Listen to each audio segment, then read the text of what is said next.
കോഴിക്കോട് കുറ്റ്യാടിയിലാണ് ഇപ്പോൾ UDFന്റെ ഒരു പ്രതിഷേധം വടകര RDO ഓഫീസിൽ നടക്കുന്നത്. കുറ്റ്യാടിയിൽ വോട്ടർ പട്ടികയിൽ നിന്ന് ക്രമവിരുദ്ധമായി പേര് നീക്കം ചെയ്യുന്നു എന്നാണ് UDFന്റെ ആരോപണം. സമീർ സി മുഹമ്മദ് ശരിയാണ്. സമീർ, ഇപ്പോൾ 2 ദിവസം മുൻപാണല്ലോ ഈ അന്തിമ വോട്ടർ പട്ടിക വന്നത്. അതിനുശേഷം പിന്നെ എങ്ങനെയാണ് ഈ ക്രമവിരുദ്ധമായി ഈ പട്ടികയിൽ നിന്ന് പേര് നീക്കം ചെയ്യുന്നു എന്നുള്ളൊരു ആരോപണം വരുന്നത്?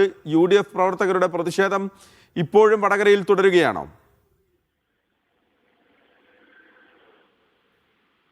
മഹേഷ്, വളരെ ഏറെ നെക്സ്റ്റ് മത്സരം നടക്കുന്ന മണ്ഡലങ്ങൾ ഒന്നാണ് കുറ്റ്യാടി. അവിടെ ഇതുമായി ബന്ധപ്പെട്ട് വലിയ പരാതികൾ നേരത്തെ തന്നെ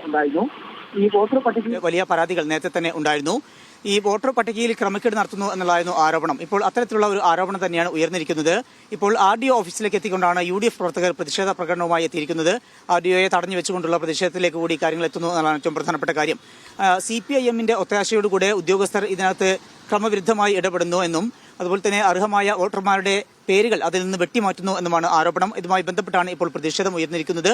എന്തായാലും ഈ വിഷയവുമായി ബന്ധപ്പെട്ട് പോലീസിൽ ഉൾപ്പെടെ പരാതി നൽകും, ഇലക്ഷൻ കമ്മീഷൻ ഉൾപ്പെടെ പരാതി നൽകും എന്ന കാര്യമാണ് കോൺഗ്രസ് പ്രവർത്തകർ അതുപോലെ മുസ്ലിം ലീഗ് പ്രവർത്തകരും ഉന്നയിക്കുന്നത്.